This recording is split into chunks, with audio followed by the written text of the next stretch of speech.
Assalamualaikum warahmatullahi wabarakatuh. Bertemu lagi dengan RSD Channel. Di sini kita akan kembali lagi untuk belajar mengenai manajemen risiko yang akan kita lanjutkan dengan topik Defining Risk Assessment Approach, yaitu mendefinisikan pendekatan cara penilaian risiko. Bersama RSD Channel kita akan belajar part 5.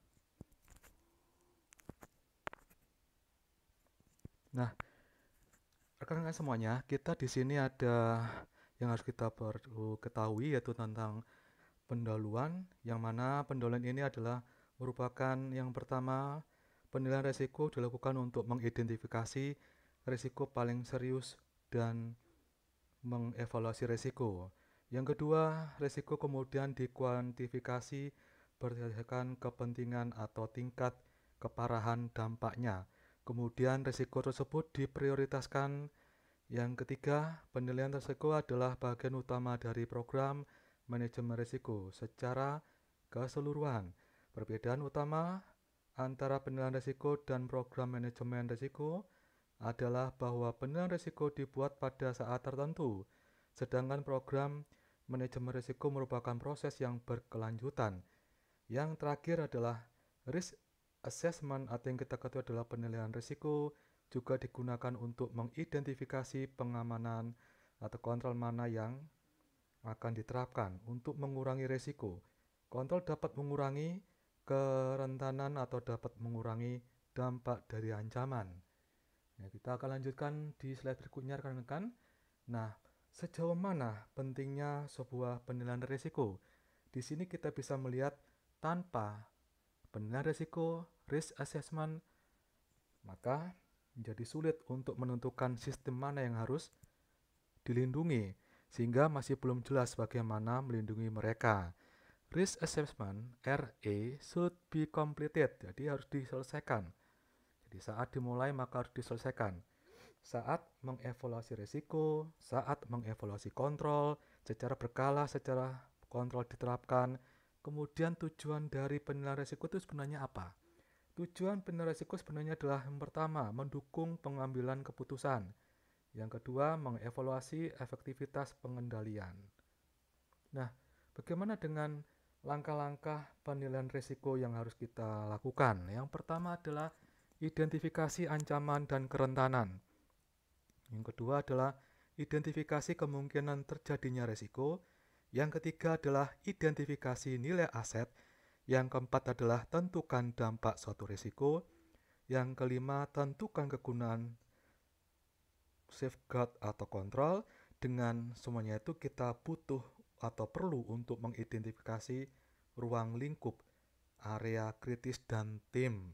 Nah, rekan-rekan kita akan mencoba untuk mengetahui komponen kritis apa saja yang ada dan perlu dimiliki pada saat penilaian risiko. Di sini kita bisa melihat identifikasi ruang lingkupnya seperti apa. Nah, pertama yang perlu kita tahu komponen kritisnya adalah yang pertama, satu, identifikasi ruang lingkup, kemudian ada identifikasi area kritis, ada identifikasi tim. Nah, yang pertama identifikasi ruang lingkup itu seperti apa? Nah, di sini kita bisa melihat bahwa identifikasi cakupan batas penilaian risknya yang akan dihilangkan skopnya karena ada proses yang lambat atau creep. Nah, di situ bisa kita lihat untuk contoh gambar 5.1 dia itu diagram jaringan dengan web dan database servernya. Nah, dapat diketahui bahwa untuk sebuah contoh, perhatikan gambar 5.1, figur atau gambar menunjukkan bahwa server web mengkonfigurasi dalam sebuah jaringan. Host server adalah sebuah situs web di mana itu bisa diakses untuk sebuah internet. Pelanggan dapat mengakses situs web dan melakukan pembelian. Server web, host pada situs web aplikasi. Dimanapun juga, bagaimanapun juga, semua data adalah di host untuk server database di belakangnya. Nah, rekan-rekan kita bisa mengetahui identifikasi pertama, yaitu identifikasi scope untuk salah satu komponen kritis penilaian risiko. Di lain itu kita juga perlu mengetahui komponen kritis untuk penilaian risiko, yaitu identifikasi area kritis. Di antaranya adalah perangkat keras web server. Yang di situ ada hardware, ada operating system, ada aplikasi web, salah satunya ada buffer overflow. Nah, kemudian ada database server, yaitu database SQL injection, kemudian firewall internal, dan kemudian di situ ada lalu lintas ke dan dari jaringan internal. Kemudian bagaimana dengan identifikasi timnya? Untuk identifikasi tim itu diusahakan untuk menghindari konflik kepentingan rekan-rekan. Jadi komponen kritis untuk penilaian risiko itu ada 3, yaitu identifikasi daripada skop atau ruang lingkup, identifikasi terhadap daerah kritis, yang ketiga adalah identifikasi tim. Nah, bagaimana dengan jenis-jenis penilaian risiko? Nah, di sini kita bisa melihat untuk jenis-jenis penilaian risiko diantaranya ada 2 rekan-rekan, kuantitatif atau kualitatif. Kalau kuantitatif bicara tentang metode objektif, sedangkan kualitatif berbicara tentang metode subjektif. Nah, di situ kuantitatif ada item-item variabel yang nantinya kita hitung, yaitu single loss ekspektasi atau yang kita katakan sebagai harapan kerugian tunggal. Kemudian ada ARO atau annual rate of occurrence atau tingkat kejadian tahunan, dan kemudian yang terakhir adalah annual loss ekspektasi atau ALE yang hasilnya adalah perkalian dari SLI dan ARO. Nah, di sini kita bisa melihat ada yang keempat adalah nilai perlindungan. Untuk jenis tipe penilaian risiko yang kualitatif merupakan metode subjektif, artinya ada kemungkinan, ada dampaknya. Nah, kemudian kita bisa melihat contoh-contoh yang ada di metode-metode kuantitatif. Yang pertama, di sini ada soal cerita yang kita bisa pahami, yaitu sebuah perusahaan memberikan komputer laptop kepada pegawai-pegawainya. Masing-masing laptop berharga $2.000, termasuk perangkat keras dan perangkat lunak dan data. 100 laptop telah digunakan untuk keperluan setiap waktu. Dalam jangka waktu 2 tahun yang lalu, perusahaan kehilangan rata-rata per kuartal itu 1 hilang. Nah, laptop tersebut dicuri saat sistem ditinggalkan tanpa perawatan. Pertanyaannya adalah, berapakah nilai SLE, berapakah nilai ARO, berapakah nilai ALE? Kita tahu bahwa ALE adalah perkalian hasil dari SLE dan dikalikan ARO. Sehingga kita bisa melihat apa yang dikatakan di sini tentang contoh-contoh yang kedua. Nah, contoh yang kedua di sini diambil dari contoh pertama, yaitu SLE-nya adalah $2.000 untuk setiap penjualan atau masing-masing laptop, dan ARO-nya adalah 4 karena dia hilang setiap per kuartal ada 1, maka dia 1 tahun, ada 4, dan AL-nya adalah perkalian dari 4 dan $2.000, itu adalah $8.000 Amerika karena dikalikan. Kemudian hardware perangkat keras yang ada di situ harganya $10 masing-masing. Nilai untuk safeguardnya adalah sekitar $1.000 atau cost controlnya. Kemudian perkiraan untuk pembeliannya adalah sekitar seperti ini. Nah, apakah mungkin? Apakah harus kita lakukan pembelian? Nah, di situ tertulis bahwa ARO with controlnya nilainya 1. Kemudian ALE dengan kontrol nilainya $2.000. Kemudian bisa menyimpan dana dengan kontrol dengan nilai $6.000 dihasilkan dari $8.000, yaitu nilai ALE dikurangi $2.000 dari nilai SLE. Kemudian cost controlnya berapa? Cost controlnya didapatkan $1.000. Ya, di situ sudah ada save cost controlnya sudah tertera. Kemudian bagaimana dengan realized savingnya? Nah, realized savingnya dari nilai saving with control $6.000 dikurangi oleh cost control sehingga dihasilkan $5.000. Nah, rekan-rekan, bagaimana kita bisa melihat batasan-batasan kuantitatif yang telah kita dapatkan contoh yang tadi. Nah, batasan kuantitatif itu diantaranya adalah akurasi perkiraan, kerentanan saat melaporkan skeptis manajer, memastikan orang untuk menggunakan kontrol seperti yang diharapkan. Di sini mungkin perlu dibuat kebijakan pengendalian kebijakan. Yang kedua, perlu adanya training untuk memperkuat pentingnya kontrol. Nah, disinilah batas-batas jika kita mempergunakan tipe analisa kuantitatif. Nah, bagaimana dengan kualitatif penilaian risikonya? Penilaian risiko dengan kondisi kualitatif ini ditentukan dengan cara menentukan tingkat risiko didasarkan atas kemungkinan dan pengaruhnya menyatukan opini dari para ahli.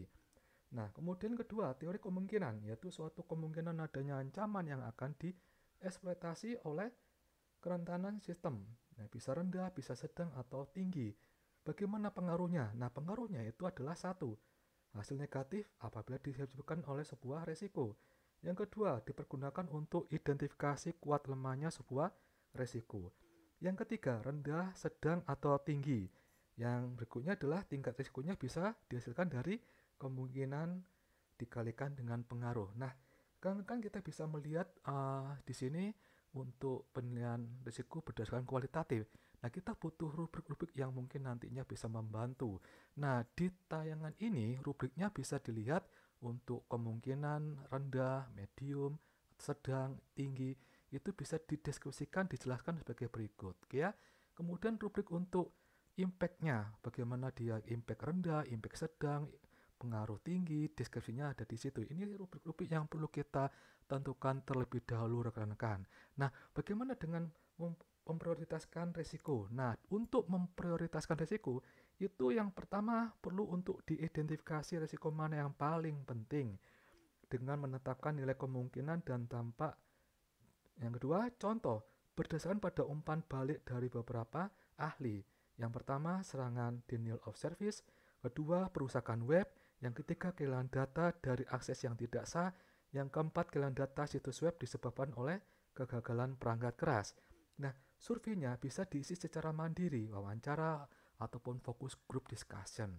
Nah, kita bisa melihat di sini untuk kualitatif analisis survei risetnya seperti apa. Ini contoh rekan, kualitatif analisis survei risetnya bisa dilihat kalau dia DOS attack-nya ternyata kemungkinan bisa 100, pengaruhnya juga bisa langsung full 100, maka levelnya 1 sampai 100 disini bisa dikalikan. Nah, ini adalah proses-proses yang perlu kita lakukan, membuat tabel kemudian mengisinya dengan item-item variabel-variabel yang memang harus ditunjukkan. Nah, bagaimana dengan kondisinya daripada diagramnya? Kita bisa melihat setelah mendapatkan tabel, maka kita bisa membuat gambar tabelnya, diagramnya dalam bentuk seperti ini.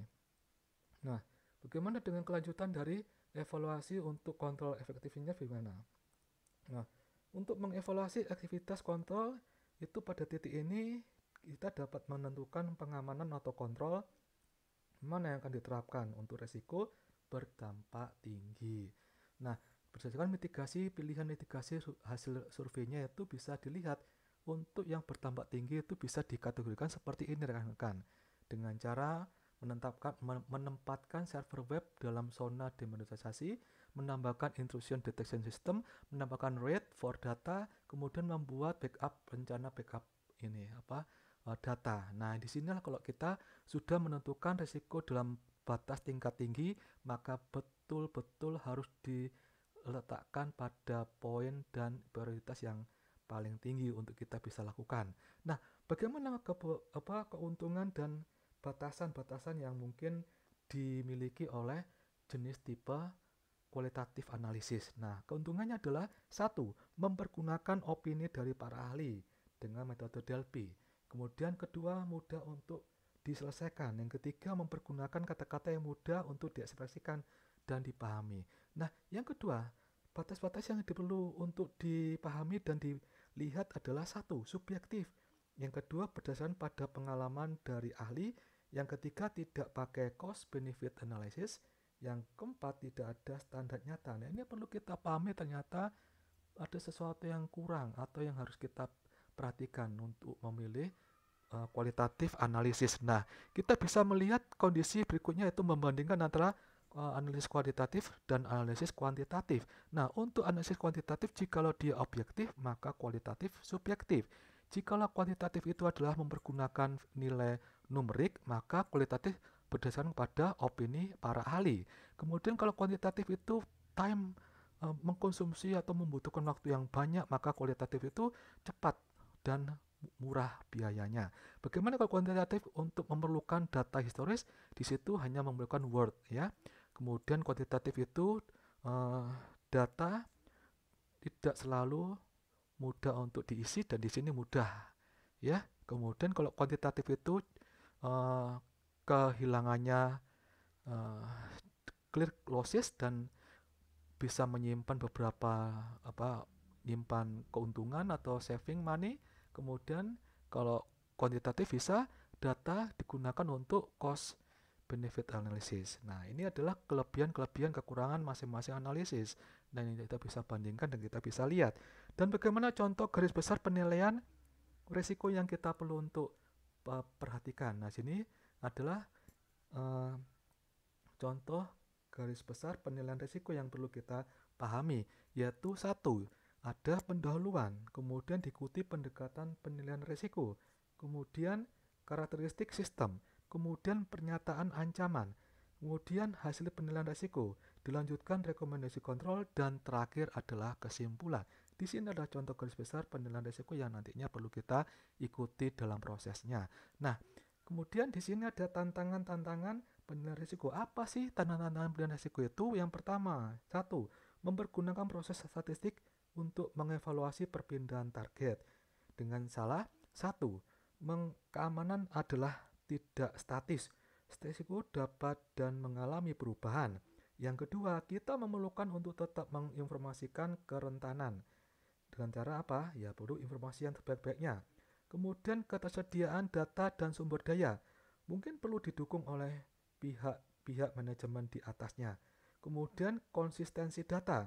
Kemudian isunya harus perbedaan data format, perubahan data koleksi dan dalam bisnis. Nah, kemudian perkiraan pengaruh. Kemudian yang terakhir adalah menyediakan hasil yang didukung oleh sumber daya, alokasi, dan penerimaan risiko. Nah, di sini kita bisa melihat perlunya yang kita harus pahami tentang tantangan penilaian risiko yang perlu kita perhatikan. Nah, bagaimana praktik yang terbaik untuk penilaian risiko? Bisa melalui satu, mulainya dengan tujuan yang jelas dan skop yang definisi skop yang ada. Kemudian pastikan bahwa manajemen senior itu yang sudah ada di atasnya lagi itu mendukung. Kemudian bangun tim analisis assessment risk-nya itu dengan sangat kuat. Kemudian ulangi secara rutin assessment risk-nya, penilaian risikonya, kemudian definisikan metodologinya yang digunakan, kemudian sediakan sebuah laporan yang risiko yang jelas dan rekomendasi yang jelas. Nah, teman-teman, rekan-rekan, kita sudah selesai sampai bagaimana kita melakukan suatu kegiatan untuk memahami suatu penilaian risiko. Bagaimana mendefinisikan pendekatan cara penilaian risiko. Sampai pada praktek yang terbaik untuk penilaian risiko seperti apa. Nah, saya kira kita sudah selesai dalam pembelajaran hari ini untuk manajemen risiko, penilaian risiko secara definisinya bagaimana. Saya kira kita bisa melanjutkan ke tahap berikutnya. Sampai jumpa di manajemen risiko part 6. Dan jangan lupa tetap subscribe, like, share video ini ke teman-teman yang lain agar bisa menikmati apa yang ada di sini, penjelasan tentang manajemen risiko, definisi penilaian risiko, sehingga mereka juga tahu apa yang harus dilakukan ketika mereka dibutuhkan.